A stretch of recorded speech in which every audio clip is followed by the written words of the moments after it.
enseñanza es restaurando a mi hermano. ¿Puede decirlo? Restaurando a mi hermano. Y vamos a leer los 5 versículos, Gálatas 6, del 1 al 5. Dice: hermanos, si alguno fuera sorprendido en alguna falta, vosotros que sois espirituales, restauradle con espíritu de mansedumbre, considerándote a ti mismo, no sea que tú también seas tentado.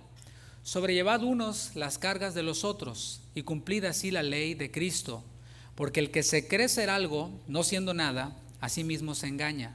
Así que cada uno someta a prueba su propia obra, y entonces tendrá motivo de gloriarse solo respecto de sí mismo y no en otro, porque cada uno llevará su propia carga. En los años 80, un joven que estudiaba en un seminario bíblico, resulta que estaba llevando una doble vida, una vida de pecado oculta, una vida de hecho de homosexualidad en lo secreto. Ese joven se enfermó gravemente, su salud se puso muy mal y los médicos ya no le dieron ninguna esperanza. Le hicieron una última intervención, pero realmente no tenían esperanza alguna. De manera milagrosa, este joven fue sanado, oró al Señor y fue sanado, pero cuando se levantó de esta otra enfermedad, descubrieron que también había contraído el SIDA. Este joven le pidió perdón al Señor, se dirigió pues al mejor lugar en donde uno puede renovar esos votos o ponerse a cuentas con el Señor, y fue directamente a la iglesia en donde él se reunía. Allí él confesó su pecado al liderazgo, a los hermanos, y les pidió que oraran por él. Uno hubiera pensado que los ancianos de la iglesia se hubieran regocijado, ¿no?, de ver a una oveja perdida que había regresado, o a un hijo pródigo que había regresado, pero no fue así. Primero, algunos dudaron de que fuera creyente, dijeron no, este realmente no es salvo. Después le pidieron que abandonara la iglesia. Tercero, se negaron incluso a orar por él, a orar por su sanidad. Y mientras él estaba saliendo de la iglesia, abandonando la iglesia, rechazado, algunos se negaron a darle la mano por temor a contraer el SIDA. Este versículo 1 de este capítulo es un versículo muy conocido, pero a mi parecer, y con base por lo menos en este testimonio que acabo de narrarles, se aplica muy poco. Y cuando se llega a aplicar, muchas veces es de forma incorrecta, inapropiada. Y el objetivo de esta enseñanza no es criticar absolutamente a nadie, ese no es el objetivo de la enseñanza, aunque puede llegar a incluirlo. Pero el objetivo de esta enseñanza es que seamos instruidos en el tema de la restauración. ¿Puede decir restauración?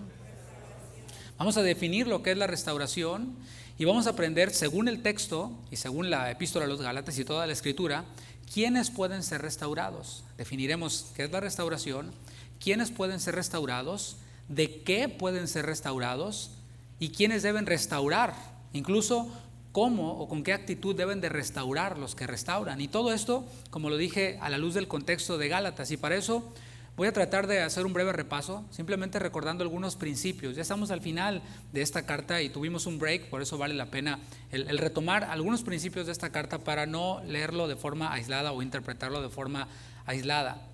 Lo que está en juego en esta carta, si vamos desde el principio, es el Evangelio.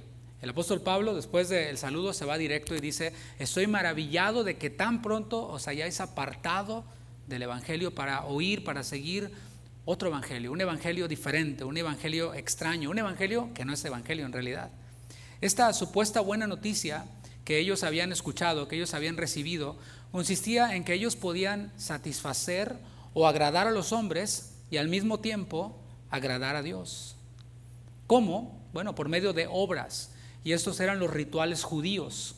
Por ejemplo, la circuncisión, según la misma epístola, el guardar los días, los meses, los tiempos, los años, los cuales podemos ver nosotros que eran rudimentos para llevar al pueblo de Israel a Cristo.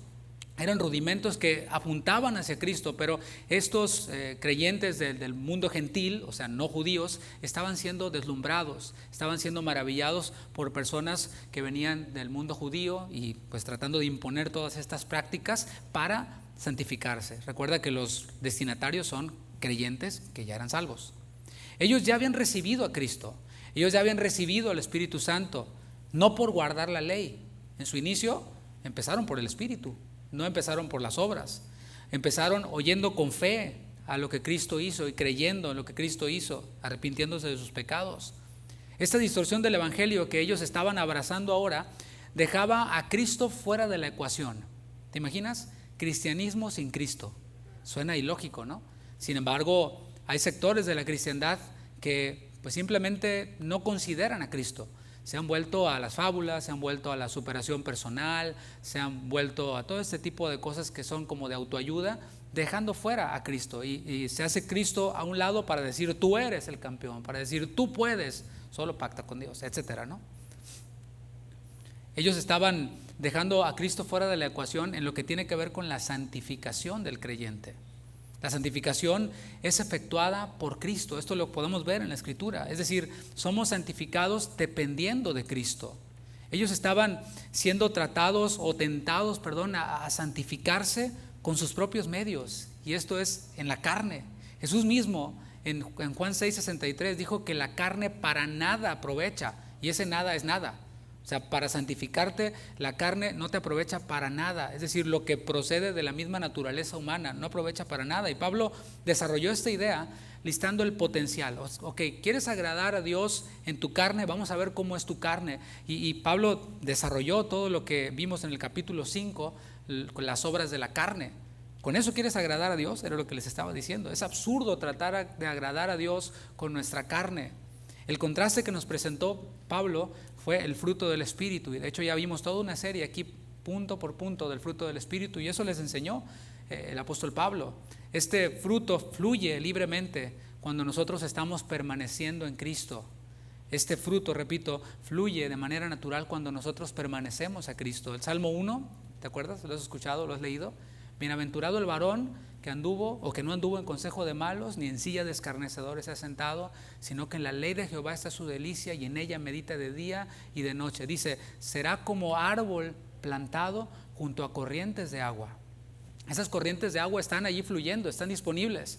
Y solamente cuando estamos plantados ahí es que nosotros damos fruto en su tiempo y nuestra hoja no cae. Según el Señor Jesús en Juan 6:63 dijo que el Espíritu es el que da vida. La carne para nada aprovecha. Y como hemos visto, la forma más efectiva para comprobar si vivimos en el Espíritu o si andamos en la carne es la manera en la que nosotros nos relacionamos con otros creyentes, la manera en la que nosotros nos relacionamos primeramente con nuestra familia. O sea, porque puede haber alguien que conozca todo de teología, puede haber alguien que incluso cante bien bonito en el tiempo de la adoración, hasta que danza y todo, y se sabe todo el lenguaje, el cristianés o el cristiañol, como le quieras llamar, y sí, aleluya, gloria a Dios, hermanos, alabado es el Señor, y hasta en lenguas habla y todo, pero ¿cómo interactúa con los que tiene más cerca, con los de su familia? ¿Cómo interactúa con los de la familia de la fe, con los de su congregación, si es que se congrega en alguna congregación? Recordemos el final del capítulo 5, ahí en Gálatas 5:25, y así vamos a abordar el capítulo 6 en su contexto, y repito, no de forma aislada. Gálatas 5:25, ¿ya está allí? Si vivimos por el Espíritu, después de citar el fruto del Espíritu, dice, si vivimos por el Espíritu, y todos dirían amén, si vivimos por el Espíritu, bueno, andemos también por el Espíritu. No nos hagamos vanagloriosos, irritándonos unos a otros, envidiándonos unos a otros. Y estos dos versículos nos dan tres cualidades de una vida dirigida por el Espíritu en relación con los otros hermanos. Primero vemos la humildad. Dice, no nos hagamos vanagloriosos. Ahí vemos esta humildad. Es evitar la gloria y la alabanza para uno mismo.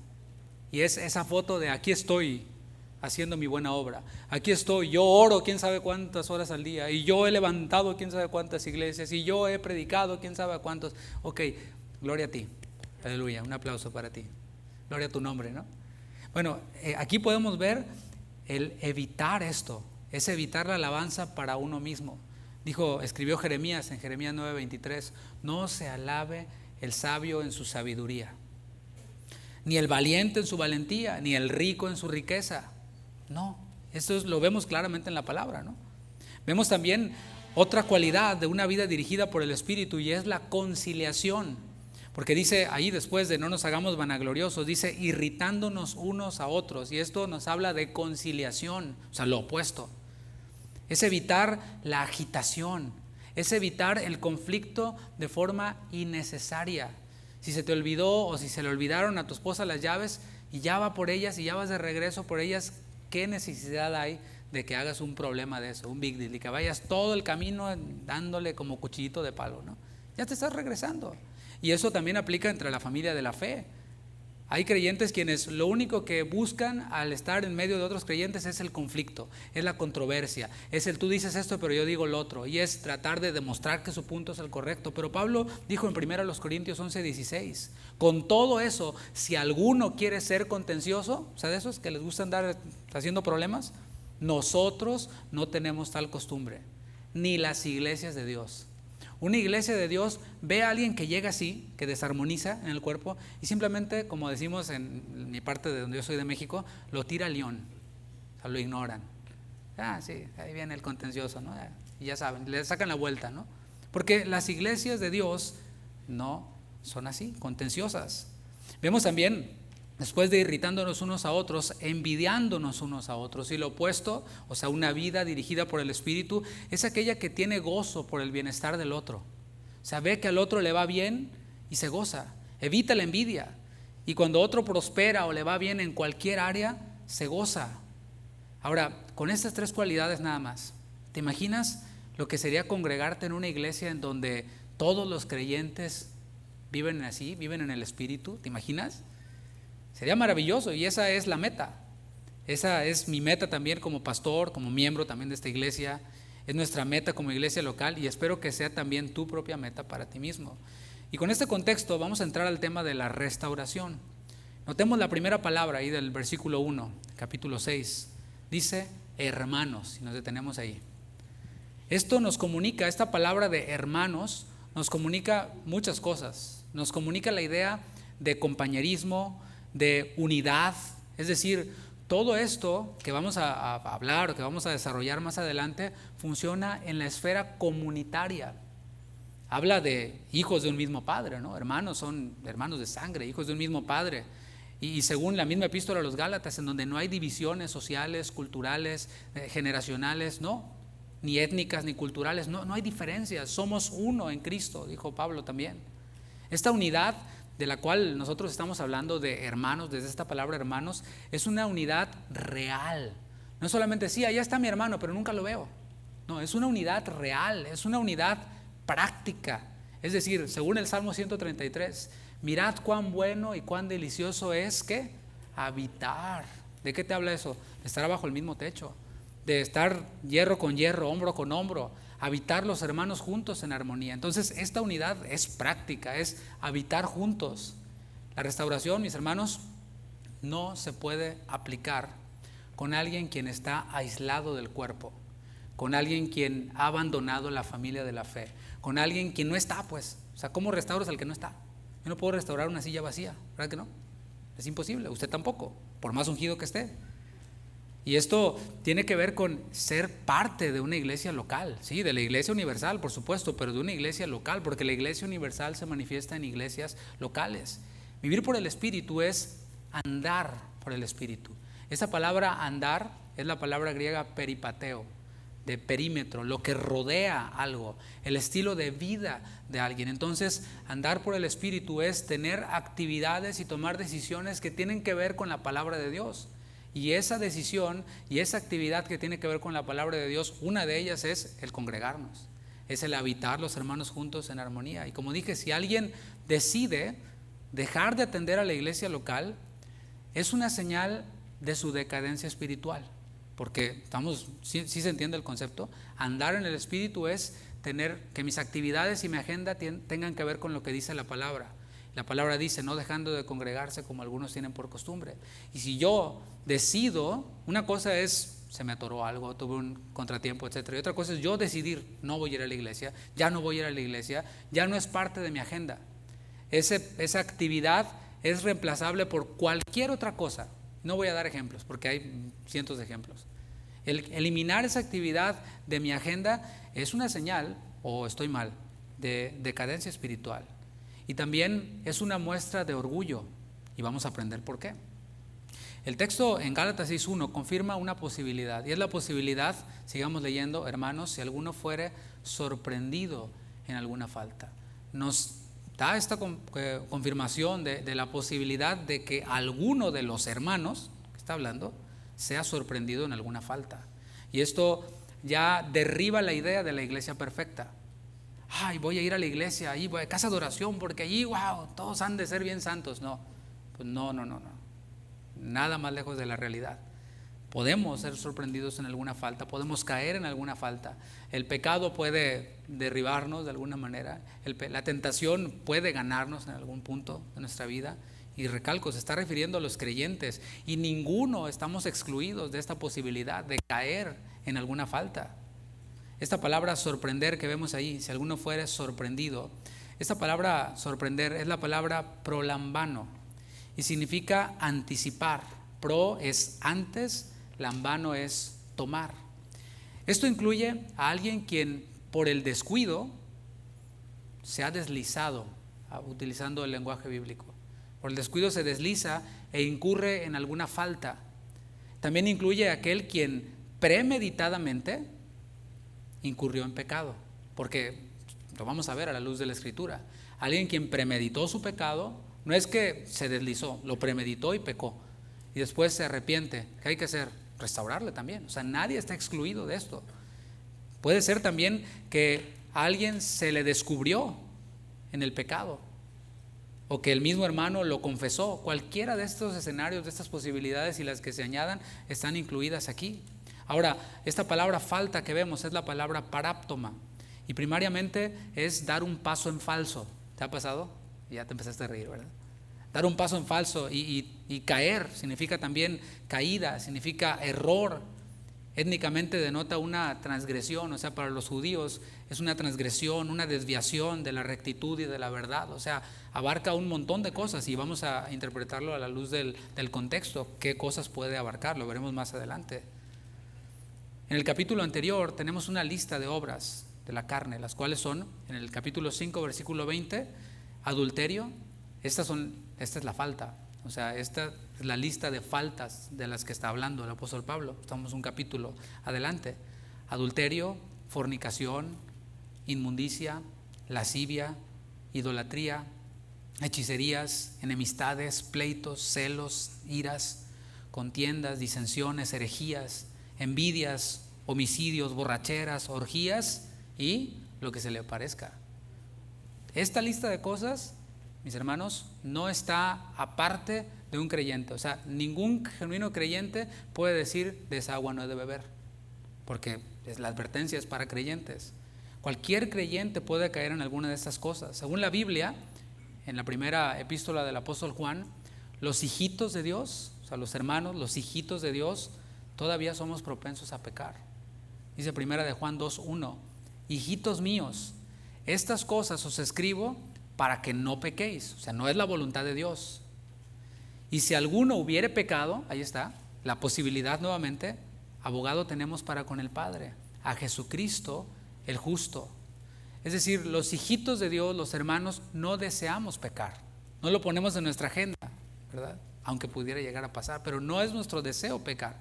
Estamos en un cuerpo de carne, un cuerpo que tiene todavía esa inclinación hacia el pecado.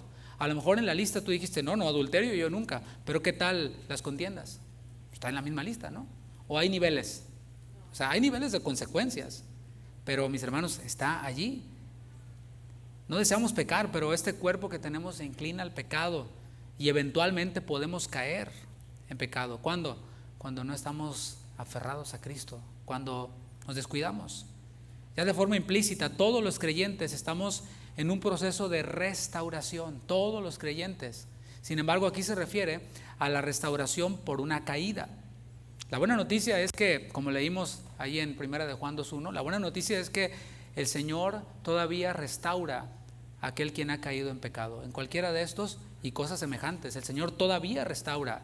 Y la buena noticia también es que el Señor utiliza a otros hermanos para restaurar a aquel creyente quien ha caído en cualquiera de estos pecados y cosas semejantes.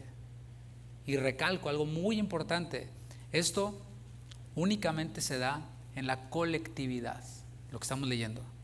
Es imposible restaurar a aquel quien se aparta del rebaño, aquel quien se desvincula del cuerpo. En otras palabras, es imposible restaurar a aquel quien no quiere ser restaurado. Imposible.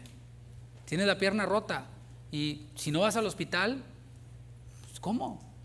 No puedes demandar al hospital porque no te sanó, si no fuiste. O si te quedaste solo allá afuera en el estacionamiento, ¿verdad que no? Por más bueno que sea el hospital y el doctor.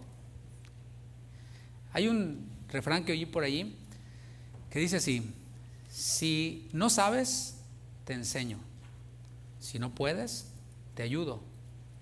Pero si no quieres, ¿cómo le hacemos? Imposible, ¿no? Leamos de nuevo el versículo 1 para ver ahora quiénes deben restaurar.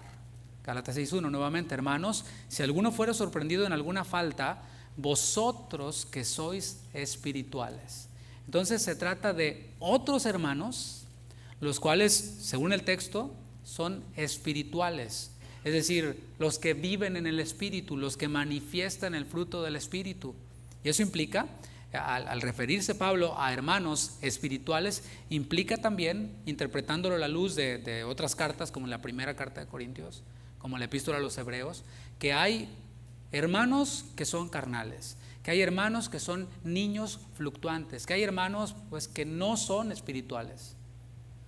Por ejemplo, los hebreos, a quienes el autor les tenía que dar leche y no viandas, porque eran niños, porque debían de ya ser maestros, pero andaban todavía con sus niñerías.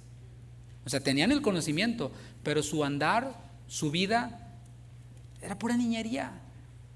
Como los corintios, a quienes Pablo les llamó así directamente carnales, les llamó niños en Cristo. O los mismos gálatas, quienes se habían dejado fascinar por estos perturbadores que venían con sus doctrinas raras. La declaración de Pablo se puede entender también como un desafío. Algo así como: si realmente viven por el Espíritu, actúen por el Espíritu. ¿Cómo? Restaurando a su hermano que ha caído. Así se ve. O sea, ¿qué tan espiritual soy? ¿Qué tanto fruto del Espíritu estoy dando? ¿Qué tanto estoy restaurando a mi hermano? ¿O qué tanto me estoy dejando restaurar si he caído?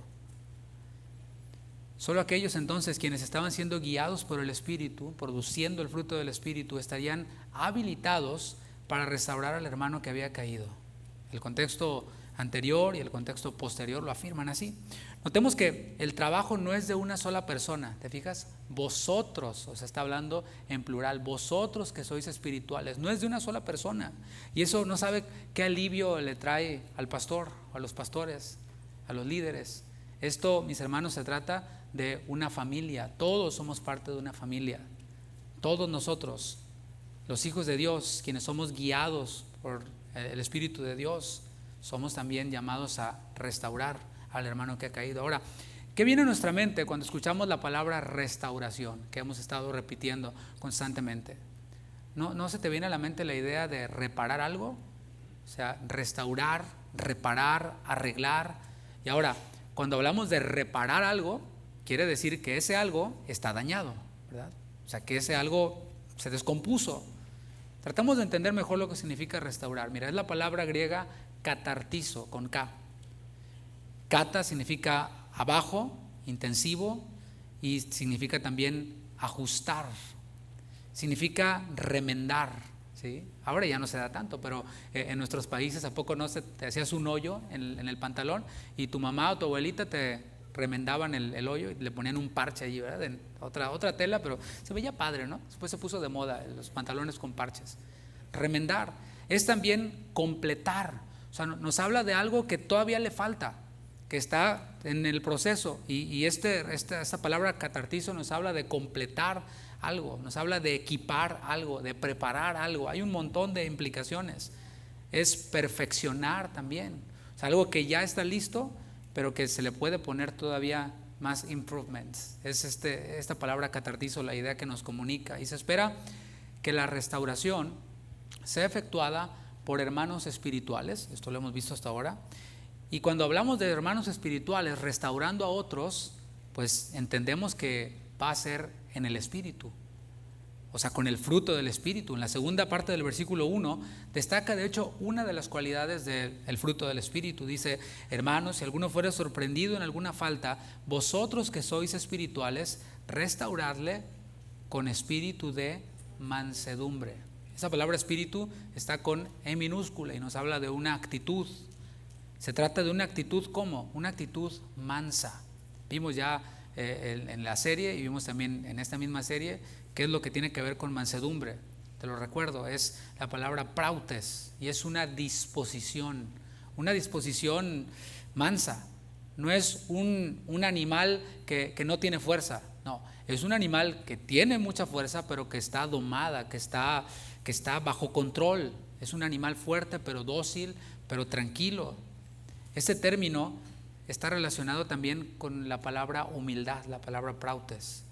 Y de hecho es una de las cualidades de Cristo. En Mateo 11:29 vemos cómo el Señor Jesús exaltó esta virtud y dijo que Él la tenía y pidió a sus discípulos que la imitáramos. Dijo: llevad mi yugo sobre vosotros y aprended de mí, que soy manso y humilde. Fíjate cómo están unidas estas dos palabras, mansedumbre y humildad. Soy manso y humilde de corazón, no de apariencia, de corazón, y hallaréis descanso para vuestras almas. Entonces vemos entonces qué es restauración, vemos de qué puede ser restaurado un creyente, vemos quiénes pueden restaurar a un creyente que ha caído y estamos viendo con qué actitud debe ser esta restauración. Y luego de decirnos con qué actitud se debe de restaurar, la última parte del versículo nos da un elemento más para restaurar al hermano, y esto es muy importante también. Dice la última parte del versículo 1: considerándote a ti mismo, no sea que tú también seas tentado. Hay otras versiones que dicen así, dicen: piensa en ti mismo, no sea que tú también seas tentado. Y es que cuando un hermano cae en algún pecado, de forma natural, ¿qué hacemos? Nos escandalizamos. ¿Cómo es posible que el hermano? ¿Sí? Como que yo jamás sería capaz de hacer algo así, ¿verdad? Y eso es digo de forma natural, porque cuando un niño, por ejemplo, va a la escuela, llega a tu casa, los niños que están en la primaria, por ejemplo, y no llegan contándote: mamá, ¿qué crees?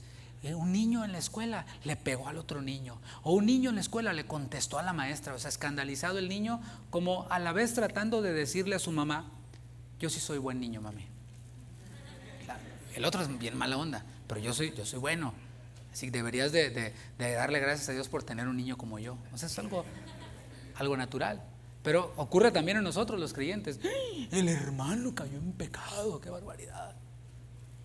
El texto bíblico no descarta esa posibilidad, la posibilidad de que cualquiera de los creyentes podamos ser tentados. Lo vemos nuevamente aquí. O sea, no sea que tú también seas tentado, y no está descartando esa posibilidad de que cualquiera pueda caer en la tentación, ser tentado y caer en la tentación que le lleve a pecar. Como lo vimos en un principio, todos los creyentes seguimos teniendo el potencial para pecar y eventualmente lo hacemos. Y muy pocas veces nos preguntamos cómo nos gustaría que nos trataran si fuéramos nosotros los que estamos quebrados, los que estamos en necesidad de ser restaurados. Eso es lo que nos está enseñando el texto. ¿Cómo me gustaría que me trataran a mí si yo fuera el que ha caído en pecado? En alguna iglesia hace años, la hija de un hermano, de un miembro de la iglesia, salió embarazada siendo adolescente todavía. La joven se arrepintió, la iglesia le perdonó porque regresó arrepentida, la iglesia le restauró. Tiempo después, el pastor de esta iglesia fue acusado, y el padre de esta joven, en vez de proceder de acuerdo a la palabra, ¿sí? Hay tantos principios en la palabra, siendo uno de ellos: contra un anciano no admitas acusación sino por 2 o 3 testigos. En vez de esperar el proceso que debía de llevar, creyó a las acusaciones y condenó implacablemente al pastor. Así a la primera lo tildó de lo peor, dando por hecho las acusaciones que estaban haciendo en contra de él. Después las acusaciones se comprobaron que eran falsas, que eran calumnias, que eran falsas acusaciones. Pero aún así el hermano se fue con todo y familia. No siguió los pasos ni tampoco tuvo esa misericordia que se tuvo en algún momento con su hija. El que anda en el Espíritu, mis hermanos, reconoce que no es perfecto. Reconoce que aunque no desea caer, puede caer. O sea, no dice, yo ya estoy logrado, yo soy incapaz de caer en cualquier falta. El mismo apóstol Pablo en Filipenses 3:12, ve conmigo ahí a Filipenses capítulo 3, versículo 12, para que veamos al mismo apóstol Pablo diciendo o negando lo que algunos creyentes afirman. Y este es solo uno de los textos bíblicos, pero Pablo quería ocupar el primer lugar y decía, de los pecadores, yo soy el primero. Ese era el apóstol Pablo. En Filipenses 3:12 dice, no que lo haya alcanzado ya, ni que ya sea perfecto. Está hablando el apóstol Pablo. ¿Alguien pudiera usar de decir que es mejor que el apóstol Pablo, que es más espiritual que el apóstol Pablo? Dice, sino que prosigo por ver si logro hacer aquello para lo cual fui también nacido por Cristo Jesús. Él decía, yo no la he hecho ya, estoy en camino a la meta. Él mismo dijo, no sea que yo, habiendo sido heraldo, venga a ser eliminado. En Romanos capítulo 7, versículo 18, estamos viendo al mismo apóstol Pablo. Romanos 7, 18. Dice Pablo, y yo sé que en mí, esto es, en mi carne, la cual tenemos todos los creyentes, seguimos teniendo esta inclinación, dice Pablo, en mi carne no mora el bien, porque el querer el bien está en mí. Sí, esa parte de querer hacer el bien está en mí, pero no el hacerlo. O sea, si yo digo, es que no me nace, sí, te doy toda la razón, nunca te van a hacer el bien. Eso procede de Dios. Él produce en nosotros el querer como el hacer por su buena voluntad, y esas corrientes de agua están fluyendo. Pero si nosotros nos quedamos con nuestras emociones o con nuestras ganas o con nuestros deseos, pues allá a lo mejor a 31 de diciembre te haces el propósito.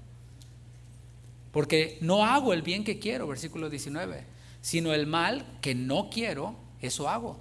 Y si hago lo que no quiero, ya no lo hago yo, sino el pecado que mora en mí. Así que queriendo yo hacer el bien, hallo esta ley, que el mal está en mí. Porque según el hombre interior, me deleito en la ley de Dios, pero veo otra ley en mis miembros que se rebela contra la ley de mi mente y que me lleva preso, cautivo a la ley del pecado que está en mis miembros. Fíjate lo que dice Pablo, versículo 24. Miserable de mí, ¿quién me librará de este cuerpo de muerte? O sea, esta es la postura que nos está mostrando este versículo, considerándote a ti mismo, no sea que tú también seas tentado. Versículo 2. Si tenemos esto en mente hasta aquí, mis hermanos, la restauración va a ser un éxito. O sea, si tú pretendes restaurar a alguien y no tienes esta actitud, mejor regresa al paso número 1, o a lo mejor tú mismo necesitas restauración por algún pecado oculto del que no se te ha sorprendido todavía. Dice el versículo 2, sobrellevad los unos las cargas de los otros y cumplid así la ley de Cristo. Aquí está una palabra que atrae nuestra atención, es la palabra carga. Y vamos a ver qué es lo que significa esta palabra en el original, porque después vuelve a aparecer esta misma palabra en el castellano, en el español. Esta palabra carga aquí del versículo 2 es la palabra griega varos, con B de bueno, varos. Y denota un peso, denota todo aquello que oprime a uno físicamente. Es como ese dolor que tienes en las rodillas o en la espalda, etcétera, ¿no? En las piernas. Es algo que oprime físicamente. Es algo que haga una demanda a las propias energías físicas o espirituales. A esa carga se refiere. Ahora, no olvidemos que los creyentes estamos combatiendo contra el pecado. Y dice el autor de los Hebreos que hasta la sangre.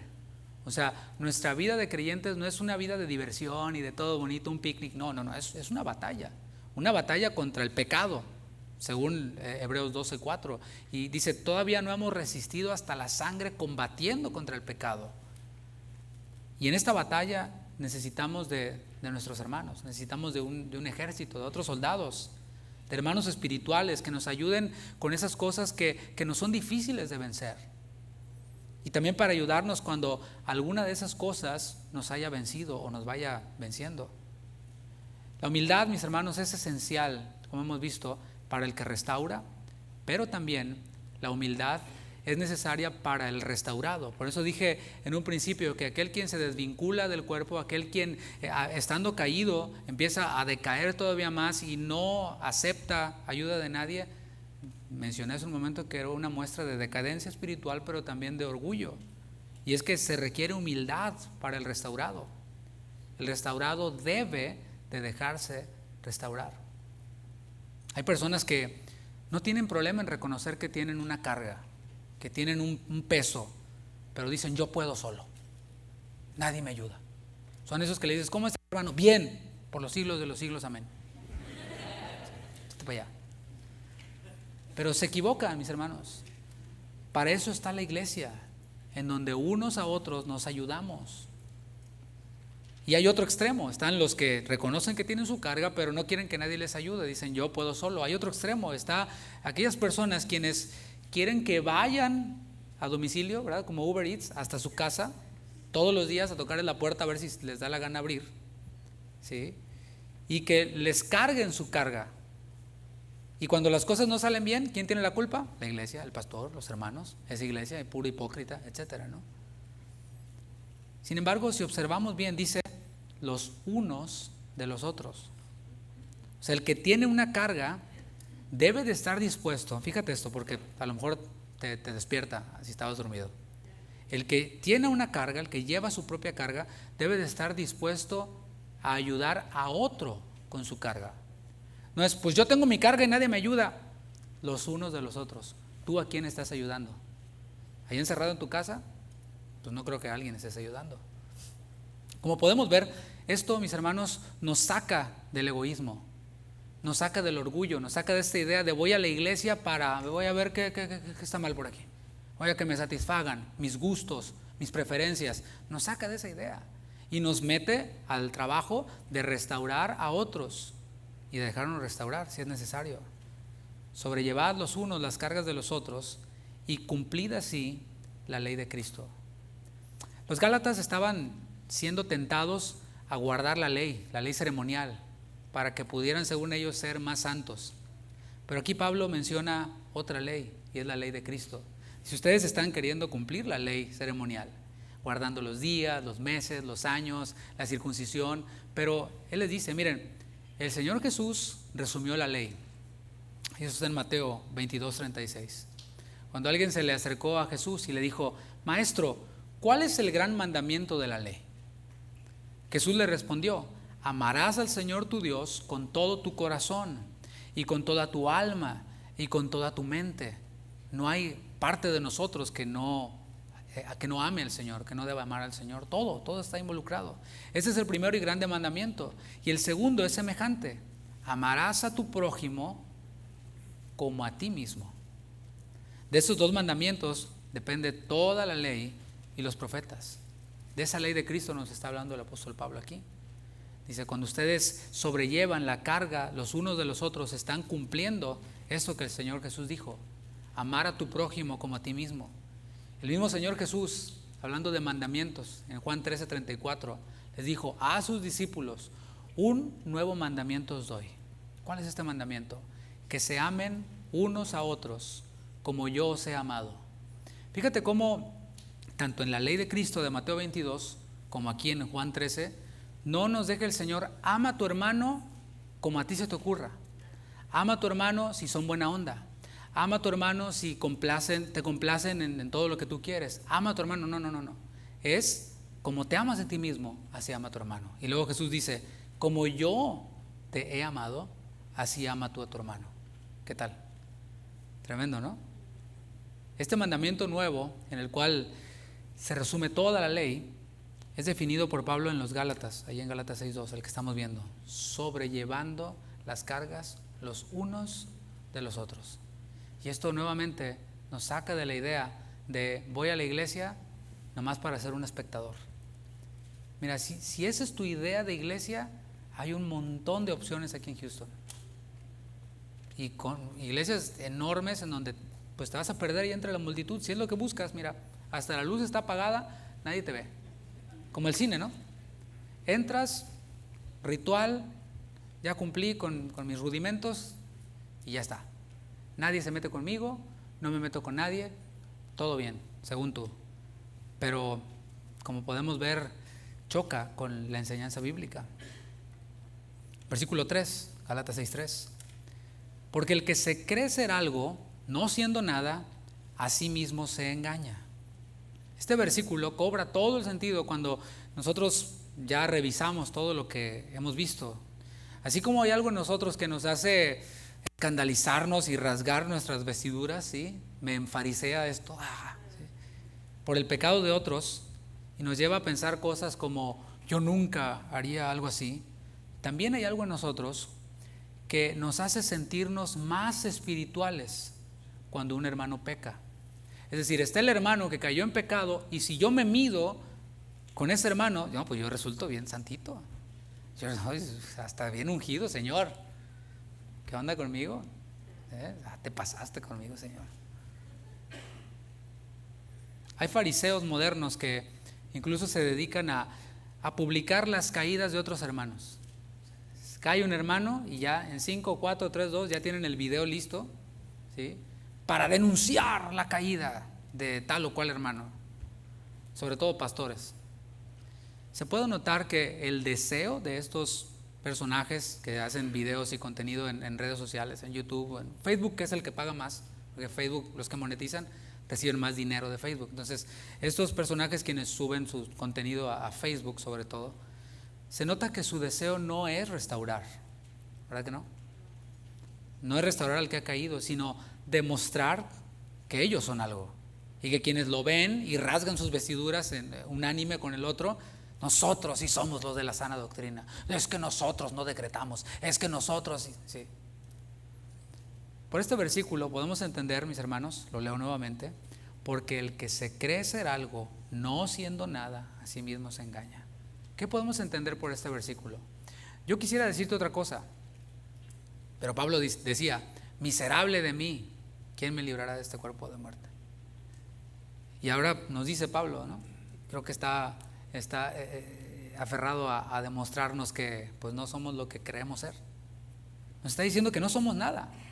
O sea, en nosotros mismos no somos nada, mis hermanos. O sea, si nosotros fuéramos algo, ¿para qué queremos a Cristo?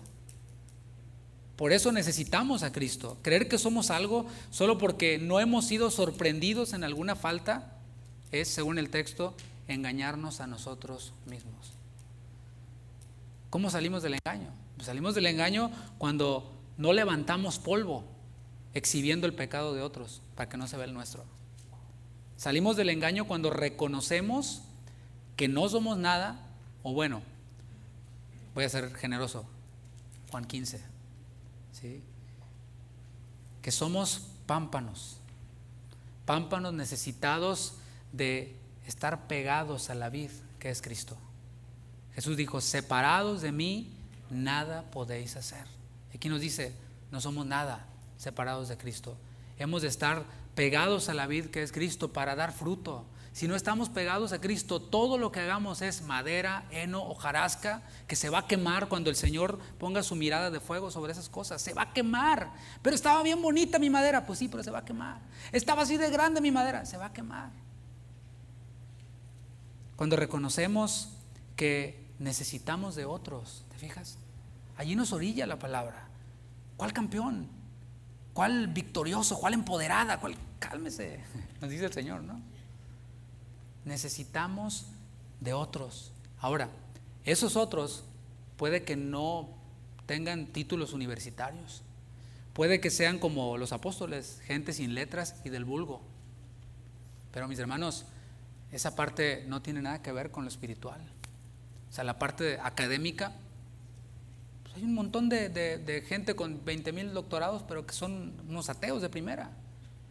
Y también hay muchísimos campesinos que apenas saben leer, que son personas piadosas y santas, que no saben definir quizás ciertas doctrinas teológicas, pero que son personas espirituales, que dan el fruto del Espíritu. Y hemos de reconocer que necesitamos de ellos para que nos ayuden a llevar nuestra carga. Y eso si nos dejamos restaurar nosotros. Versículo 4. Así que cada uno someta a prueba su propia obra, y entonces tendrá motivo de gloriarse solo respecto de sí mismo y no en otro. Voy a explicar este texto. Es necesario, según el texto, que nos examinemos, ¿sí? Someter a prueba nuestra propia obra. Esto es la parte de considerarme a mí mismo. Es considerar que yo puedo caer en pecado, pero también considerar cómo ando, si ando en el Espíritu realmente, si estoy dando fruto. Ahora, no a la luz de la caída del otro. No, ese no es el estándar. El estándar es la palabra. El estándar es Cristo. ¿Cómo ando? Pues si veo la luz de la palabra, bueno, puede ser que al examinarnos cómo está nuestra propia vida, cómo estamos con nuestra familia, porque a lo mejor tú dices, no, yo estoy súper bien. ¿Le preguntamos a tu esposa, brother? O hermana, ¿le preguntamos a tu esposo? Ahí está, ¿verdad? Esto a la luz también de nuestra iglesia local. ¿Qué testimonio pueden dar de nosotros los hermanos de nuestra iglesia? Entonces te fijas que sí tiene que haber una buena relación. Ahora, si en todas salimos aprobados, no, tu esposa dice, no, es un varón de Dios. Si en tu iglesia dice, no, este es un varón de buen testimonio. Ok, si salimos aprobados, yo te pregunto, ¿quién tiene el mérito? Así de simple, porque Él es quien produce el fruto en nosotros. Así que mis hermanos, esto nos afirma que no somos nada. O sea, si salgo aprobado, la gloria es para Dios. No lo hice con lo mío. ¿Qué tienes que no has sido, que no has recibido? Dice Pablo en 1 Corintios 4:7. Dice, porque ¿quién te distingue? No eres nada. Ay, Señor. ¿Quién te distingue? Están todos mis hijos, pero está el hijo VIP. No. ¿Quién te distingue? ¿O qué tienes que no hayas recibido? Y si lo recibiste, ¿por qué te glorías como si no lo hubieras recibido? Eso es lo que quiere decir el texto.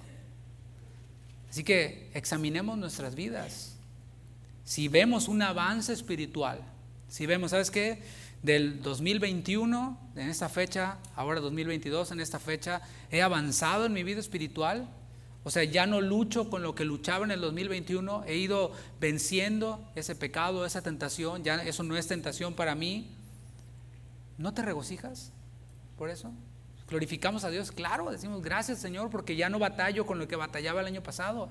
Gloria a Dios. Así que si ves eso, glorifica a Dios, alaba a Dios. Y ahí te estoy dando un motivo para alabar a Dios en los tiempos de alabanza colectiva. Versículo 5. Porque cada uno llevará su propia carga. Mencioné en el versículo 2 que era una palabra para la palabra carga. O sea, la palabra carga que vemos en el versículo 2 es una palabra distinta a la palabra carga que vemos aquí en el versículo 5. En el versículo 2 dijimos que era la palabra varos, un B grande. Y aquí en el versículo 5, aunque se tradujo cargas, es la palabra griega fortión, con F, fortión. Y es algo transportado, algo que se lleva. Y siempre se usa de manera metafórica. Es, por ejemplo, el cargamento de un barco. Es aquello que, aunque es ligero, dijo Jesús ahí en Mateo 11:30, tiene que ver con el discipulado. Es el yugo del que hablamos. Tiene que ver con las tareas que nosotros tenemos. Es aquello que nosotros vamos a presentar ante el tribunal de Cristo. Es diferente, carga como pecado, aquí, a carga que tiene que ver con nuestra responsabilidad como creyentes. O lo que dijo Jesús, el costo del discipulado. Ese sí lo llevamos cada uno de nosotros. O sea, otro no puede discipularse por ti. A veces me preguntan, oiga, ¿y eso de la membresía es por pareja? Pues lo ideal sería que juntos, ¿verdad? Pero es individual.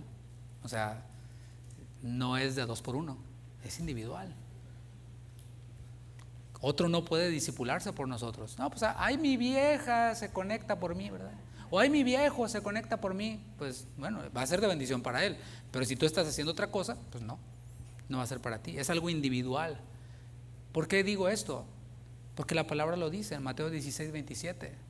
Cada uno, mis hermanos, daremos cuentas de forma individual. Dice en Mateo 16:27. Porque el Hijo del Hombre vendrá en la gloria de su Padre con sus ángeles y entonces pagará cada uno conforme a sus obras. Eso es lo que nos está hablando. Segunda a los Corintios 5, ve conmigo ahí. Segunda a los Corintios capítulo 5, versículo 10. Estamos hablando de que esta otra carga, esta palabra griega fortión, es la que cada uno de nosotros llevamos y nadie más la puede llevar por nosotros, porque daremos cuenta nosotros. Segundo a los Corintios 5:10.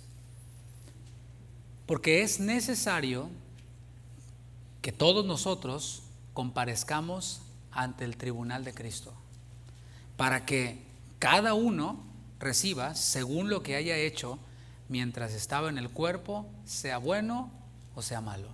Espero que declare la idea de que esto es individual. Si tú no te has convertido, si tú no te has arrepentido de tus pecados y tu esposa es una mujer piadosa que ama al Señor, que sirve al Señor, ¿qué crees? No te puede transferir a tu cuenta espiritual nada. Eso no es transferible. El Señor nos va a pedir cuentas a cada uno. Y si tú eres creyente y tu esposa es creyente y tu esposa es fiel y es espiritual y todo esto, y tú, más o menos, ni tanto que queme el santo pastor, tampoco. A la hora de recibir recompensas, pues allí va a ser individual también. Debemos disponernos para restaurar a nuestro hermano. ¿Cómo? Orando por él, llamándolo, mandándole un mensaje. Pero, mis hermanos, eso es bien importante. Se requiere la respuesta del hermano. Estoy en este punto todavía. Mira, es que hay ocasiones cuando algún hermano no se deja restaurar, no se deja corregir, no se deja. Y aquel hermanito quien con toda la buena voluntad, quizás, con todas las buenas intenciones, lo trata de restaurar, insiste y insiste y insiste y insiste, ¿sí? Acosar al hermano para restaurarlo, déjame te digo, hermano, es tratar de robarle la gloria a Dios. Cuando lo estás acosando al que ha caído y no responde, y tú insistes, es tratar de robarle la gloria a Dios. ¿Sabes por qué? Porque nosotros pues no somos nada, mucho menos somos omnipotentes, todos poderosos. No podemos. Mira, ni Dios mismo obliga a nadie. Eso produce frustración.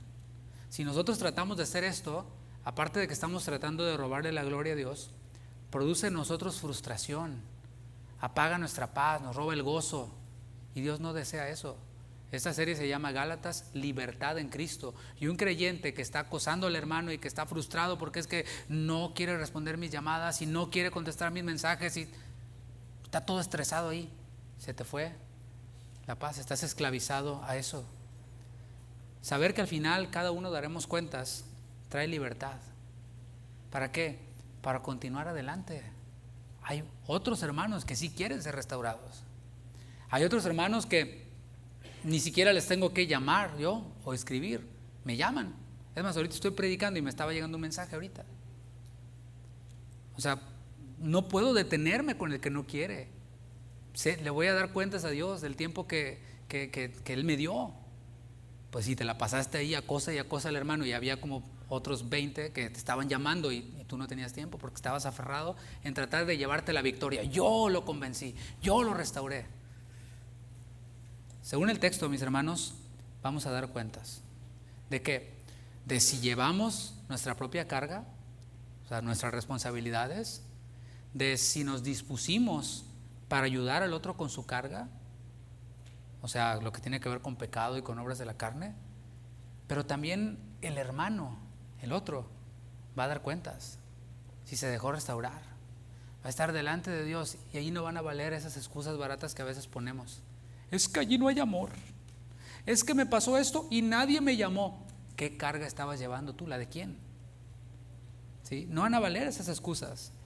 Y eso, mis hermanos, saber esto, que voy a dar cuentas por mi propia carga, voy a dar cuentas si me dispuse para ayudar a otro con su carga, y estar consciente de que el hermano va a dar cuentas por su propia restauración o no restauración, eso produce libertad.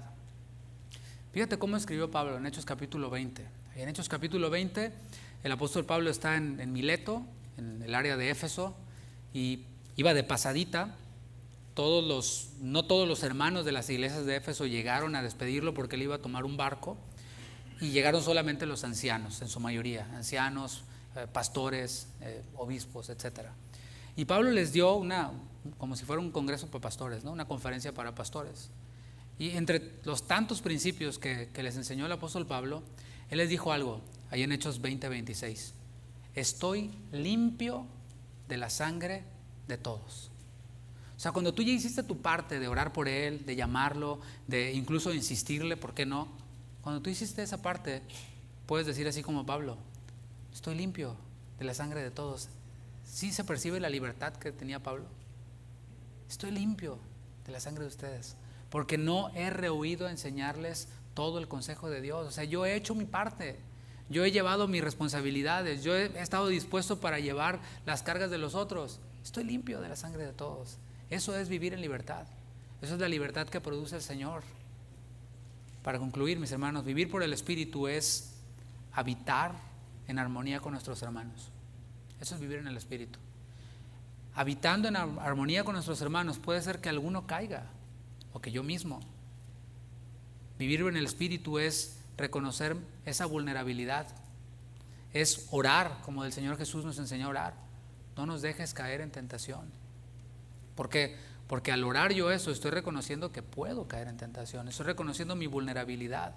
Vivir por el Espíritu es restaurar a aquel quien ha caído, aquel quien reconoce su caída, aquel quien viene para ser restaurado.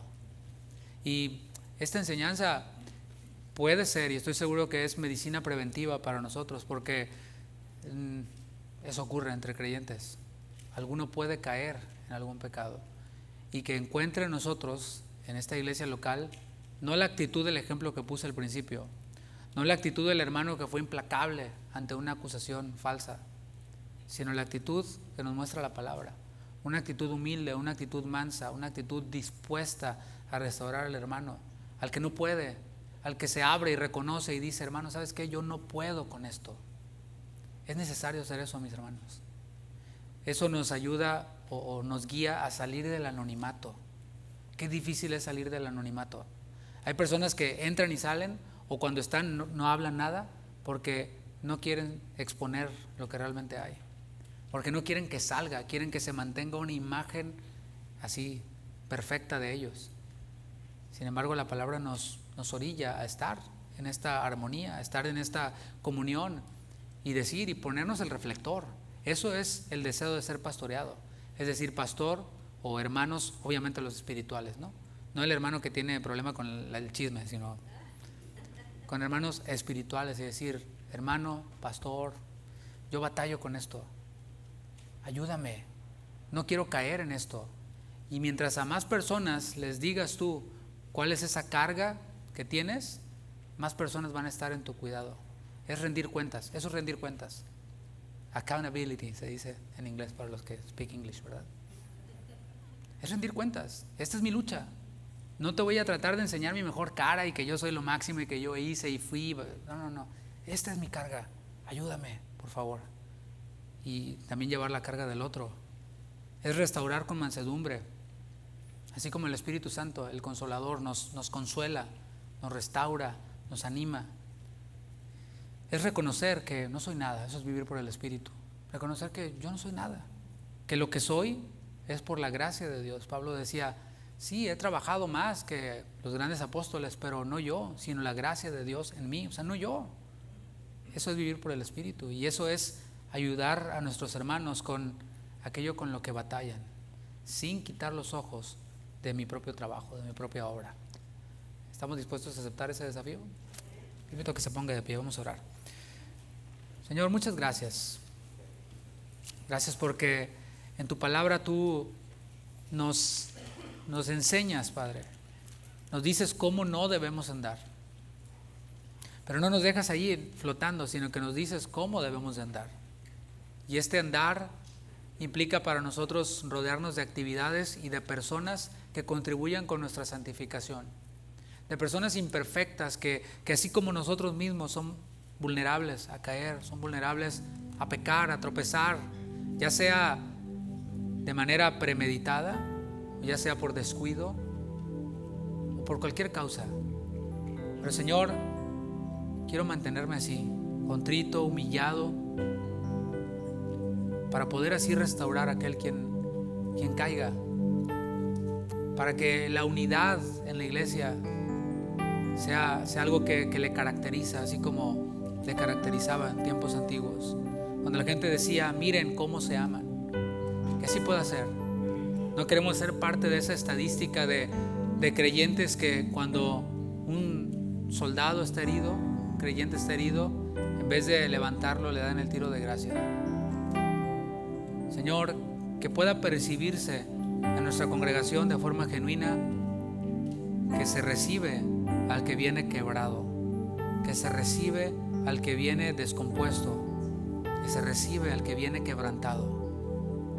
Puede ser aquel quien cayó en cualquiera de estas listas que nos enseña tu palabra. Aquel quien cayó en adulterio, le vamos a restaurar si viene arrepentido. Aquel quien cayó en fornicación, en inmundicia, en lascivia, le hemos de restaurar. Tú perdonaste a una mujer que fue sorprendida en el acto mismo de adulterio. Y así, Señor, queremos tener esa misma actitud. Aquel quien está en idolatría, en hechicerías, en enemistades, en pleitos, en celos, en iras, en contiendas, queremos, Señor, restaurarle. Aquellos quienes andan en disensiones, en herejías, queremos también restaurarle, porque en algún punto quizás nosotros estuvimos allí también. Restaurar a aquellos que a causa de la envidia se desviaron, aquellos quienes murmuraron y calumniaron. Pues queremos recibirles, Señor, abrirles las puertas para restaurarles. Aquellos quienes andan en borracheras o anduvieron en orgías, en disoluciones, queremos restaurarles también. Gracias, Señor, por la obra que has hecho en nuestras vidas, porque algo de ahí nos describió a nosotros antes de que tú llegaras a nuestra vida, y algo de allí describe también en lo que pudiéramos llegar a caer. Pero gracias porque tú dejaste provisión. Abogado tenemos para con el Padre, a Jesucristo el justo. Gracias, Señor. Levanta tus manos y dale gracias. Gracias, Señor. Gracias, porque eso es la libertad de la que podemos disfrutar. Libertad de que tú eres nuestro abogado. Libertad de que tú siempre estás listo para seguir perfeccionándonos. Y esto es parte de ese perfeccionamiento y de nuestra restauración. Muchas gracias, Señor, por todo y en todo. En el nombre de Jesús. Amén. Amén. Dale un fuerte aplauso a nuestro Dios. Gracias, Señor.